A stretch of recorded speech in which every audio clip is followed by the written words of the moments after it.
கதிரவன் நேர் சொந்தங்கள் அனைவருக்கும் வணக்கம். இலங்கையின் காலை நேர தலைப்பு செய்திகள். கொழும்பிலிருந்து கண்டிக்கு ஆடையின்றி ஒந்துருளியில் சென்றதற்காக கைது செய்யப்பட்ட நபர் நேற்று கண்டி நீதவான் முன்னிலையில் முன்னிலைப்படுத்தப்பட்டுள்ளார். இந்த நிலையில் மார்ச் 19ஆம் தேதி வரை விளக்கமறியலில் வைக்கப்பட்டுள்ளார். காரியவாசம் பதிரகே கவிச சம்சார காரியவாசம் என்ற அவர் அகங்கம பகுதியில் உள்ள குரல்லாவளையை சேர்ந்தவர். முன்னதாக கடந்த திங்கட்கிழமை அன்று அவர் முழு ஆடையின்றி ஒந்துருளியில் பயணித்த போது கடுகண்ணாவில் வைத்து கைது செய்யப்பட்டு இன்று வரை விளக்கமறியலில் வைக்கப்பட்டார். இந்த நிலையில் சிறைச்சாலை அதிகாரிகள் மூலம் அவரை மனநல மருத்துவரிடம் மருத்துவ பரிசோதனைக்காக அனுப்புமாறும் அறிக்கையை நீதிமன்றத்தில் சமர்ப்பிக்குமாறும் நீதிபதி போலீசாருக்கு உத்தரவிட்டார். வெளிநாட்டு வேலைகளை பெற்றுத் தருவதாக கூறி 140 மில்லியன் ரூபாய் மோசடி செய்த நபர் விளக்கமறியலில் வைக்கப்பட்டுள்ளார். குறித்த நபருக்கு எதிராக 96 வழக்குகள் பதிவு செய்யப்பட்ட நிலையில் எதிர்வரும் 19ஆம் தேதி வரை விளக்கமறியலில் வைக்க கொழும்பு தலைமை நீதவான் தனுஜா லக்மாலி நேற்று உத்தரவிட்டார். சந்தேக நபர் வெளிநாட்டு வேலைவாய்ப்புகளை பெற்றுத் தருவதாக பொய்யான தகவல்களை கூறி பணம் பெற்று பலரை ஏமாற்றியதாக தெரிய வந்துள்ளது என விசாரணை அதிகாரிகள் குறிப்பிட்டுள்ளனர். இந்த குற்றச்சாட்டு தொடர்பில் இதற்கு முன்னர் இடம்பெற்ற விசாரணையின் போது யாயில பகுதியைச் சேர்ந்த வழக்கறிஞர் ஒருவர் கைது செய்யப்பட்டு பிணையில் விடுவிக்கப்பட்டிருந்தார். முக்கிய சந்தேக நபர் வழக்கறிஞரை தனது சட்ட பிரதிநிதியாக நியமித்து வெளிநாட்டு செல்ல எதிர்பார்க்கும் மக்களை தன்னிடம் வரவழைத்ததாக மோசடி பிரிவு நீதிமன்றத்தில் தெரிவித்துள்ளது. நேற்றைய நாடாளுமன்ற அமர்வுகளின் போது பிரதியமைச்சர் ரத்ன கமகி மற்றும் ஐக்கிய மக்கள் சக்தியின் நாடாளுமன்ற உறுப்பினர் திலீப் வேதராஜி இடையே வார்த்தை மோதல் ஏற்பட்டுள்ளது. தனது பல நாள் படகுகளுக்கு மானியமாக நாடாளுமன்ற உறுப்பினர் வேதராஜி 42,000 ரூபாய் மற்றும் 52,000 ரூபாய்களை பெற்றதாக அமைச்சர் தெரிவித்ததை அடுத்து இந்த வாக்குவாதம் ஏற்பட்டது.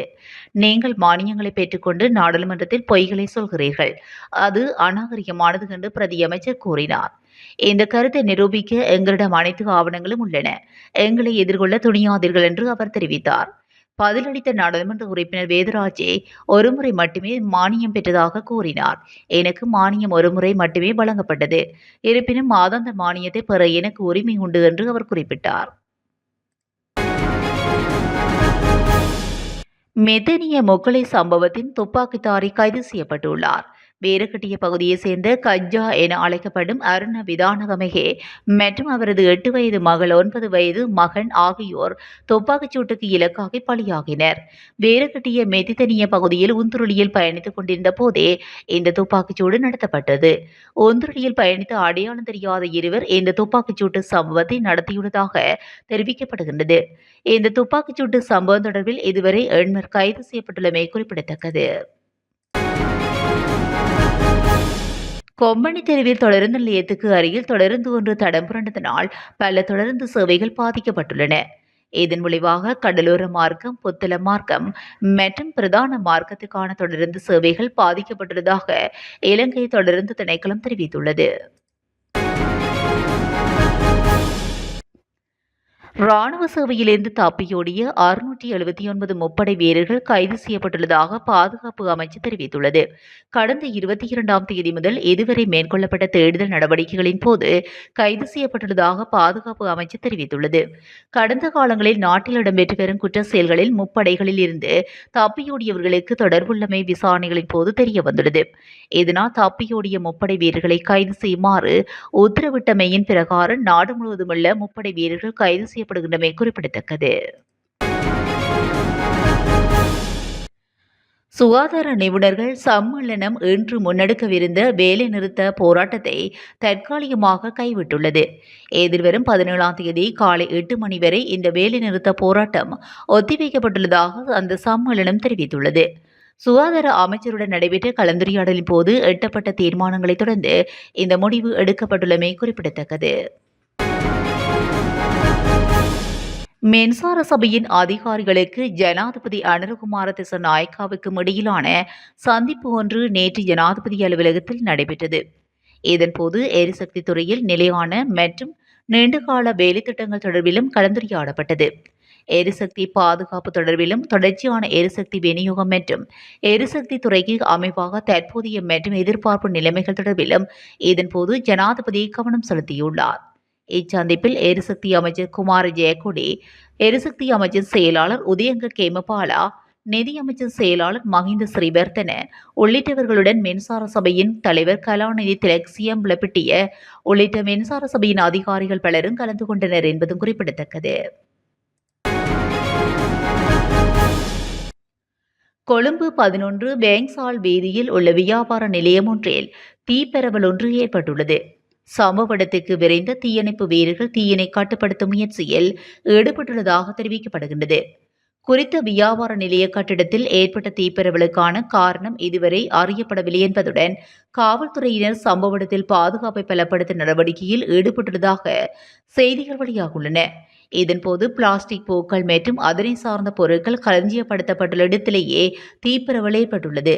இந்நிலையில் சம்பவம் தொடர்பிலான மேலதிக விசாரணைகளை காவல்துறையினர் முன்னெடுத்துள்ளனர். போதக ஜெரோ பெர்னாண்டோவுக்கு விதிக்கப்பட்ட வெளிநாட்டு பயண தடையை முழுமையாக நீக்கி உத்தரவு பிறப்பிக்கப்பட்டுள்ளது. கோட்டை நீதவான் நிலுப்புலி லங்காபுர இந்த உத்தரவை பிறப்பித்துள்ளார். இனங்களுக்கு இடையே மத வெறுப்பை தூண்டும் வகையில் பிரசங்கம் செய்த குற்றச்சாட்டின் கைது செய்யப்பட்டிருந்த ஜெரோ பெர்னாண்டோவுக்கு வெளிநாட்டு பயண தடை விதிக்கப்பட்டிருந்தது. வெளிநாடுகளில் நடைபெறும் மத நிகழ்ச்சிகளில் பங்கேற்பதற்கு தடையாக உள்ளதாக தெரிவித்து பயண தடையை நீக்க உத்தரவிடக் கோரி அவரது சட்டத்தரணிகள் கோரிக்கை விடுத்திருந்தனர். இந்த நிலையிலேயே அவருடைய வெளிநாட்டு பயண தடையை முழுமையாக நீக்கி நீதிமன்றம் உத்தரவு பிறப்பித்துள்ளது. அத்துடன் குறித்த வழக்கு சட்டமா அதிபரின் ஆலோசனைக்கு அமைவாக ஒத்திவைக்கப்பட்டுள்ளதாக தெரிவிக்கப்பட்டுள்ளது. கனிமுள்ள சஞ்சீவவின் கொலை சம்பவம் தொடர்பாக 47 பேரிடம் கொழும்பு குற்றத்தடுப்பு பிரிவு வாக்குமூலங்களை பெற்றுள்ளது. சம்பவம் தொடர்பில் விசாரணைகளை மேற்கொண்ட கொழும்பு குற்றத்தடுப்பு பிரிவின் விசேட குழு கொழும்பு விளக்கமறியலில் வைக்கப்பட்டுள்ள 4 கைதிகள், மெக்சின் சிறைச்சாலையில் உள்ள கைதி மற்றும் வெளிக்கடை சிறைச்சாலையில் உள்ள பெண் கைதி உள்ளிட்டவர்களிடம் வாக்குமூலம் பெற்றுள்ளனர். துப்பாக்கிச்சூடு இடம்பெற்ற புதுக்கடை நீதிமன்ற இலக்கம் 5 முன்னிலையாகிய நீதிவானிடம் வாக்குமூலங்களை பெற்றுக் கொள்ளுமாறு கொழும்பு மாவட்ட பிரதி போலீஸ் மாதிபர் ஊடாக ஏற்கனவே கோரிக்கை விடுக்கப்பட்டுள்ளதாக தெரிவிக்கப்படுகிறது. இருப்பினும் நேற்று முன்தினம் அந்த அறிக்கை பெறப்படவில்லை என்று தெரிவிக்கப்படுகிறது. சிரேஷ்ட காவல்துறை அத்தியட்சகர் ஏந்திக லோகட்டியின் மேற்பார்வையின் கீழ் கொழும்பு குற்றத்தடுப்பு பிரிவின் பணிப்பாளர் பிரதான காவல்துறை பரிசோதகர் WMCD விஜயதுங்க ஆகியோர் தலைமையில் மேலதிக விசாரணைகள் நடைபெற்று வருகின்றன. இலங்கையில் நவீன தொழில்நுட்பத்தையும் உள்நாட்டு உற்பத்தியாளர்களின் அறிவையும் பயன்படுத்தி நாட்டில் இதுவரை தயாரிக்கப்பட்ட மிகப்பெரிய மீன்பிடி கப்பல் கடந்த 3ஆம் தேதி உத்தியோகபூர்வமாக அறிமுகப்படுத்தது. சோமாலிய மாநிலத்தில் உள்ள ஒரு நிறுவனத்துக்காக இந்த கப்பல் தயாரிக்கப்பட்டுள்ளது. மேலும் இந்த மீன்பிடி கப்பல் தயாரிப்பானது உற்பத்தி பொருளாதாரத்தை நோக்கிய இலங்கையின் பயணத்தில் ஒரு விசேட திருப்பு முனையை குறிக்கின்றது. இந்நிகழ்வில் கைத்தொழில் மற்றும் தொழில் முயற்சி ஆண்மை அபிவிருத்தி அமைச்சர் சுனில் கந்தநெத்தே மற்றும் பலர் கலந்து கொண்டனர். முல்லைத்தீவு புதுக்குடியிருப்பு போலீஸ் பிரிவுக்கு உட்பட்ட பல்வேறு பகுதிகளில் கசிப்பு உற்பத்தியில் ஈடுபட்ட 4 நேற்று முன்தினம் கைது செய்யப்பட்டுள்ளதாக புதுக்குடியிருப்பு போலீசார் தெரிவித்தனர். சந்தேக நபர்களிடமிருந்து கசிப்பு உற்பத்திக்கு பயன்படுத்தப்பட்ட பல உபகரணங்களையும் புதுக்குடியிருப்பு போலீசார் கைப்பற்றியுள்ளனர். கைதானவர்கள் மன்னாங்கண்டல், 10ஆம் வட்டாரம், தேவிபுரம், சந்திரபுரம், உடையார்கட்டு, வெள்ளப்பள்ளம் ஆகிய பிரதேசங்களைச் சேர்ந்த 30 தொடக்கம் 38 வயதுக்குட்பட்டவர்கள். சந்தேக நபர்களை நேற்று முல்லைத்தீவு நீதிமன்றத்தில் முற்படுத்திய போது கசிப்பை உடைமையில் வைத்திருந்த குற்றச்சாட்டின் ஒருவர் 1 லட்சம் ரூபாய் பணையில் விடுவிக்கப்பட்டுள்ளார்.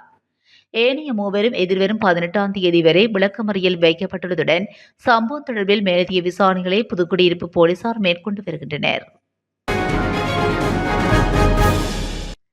மொனராகலை வெள்ளவாய பிரதேசத்தில் உள்ள ஹோட்டல் ஒன்றில் உரிமையாளரை தனிப்பட்ட தகராறு காரணமாக போத்தலால் தாக்கி காயப்படுத்தியதாக கூறப்படும் போலீஸ் பரிசோதகர் பணியிடை நீக்கம் செய்யப்பட்டுள்ளதாக தெரிவிக்கப்பட்டுள்ளது.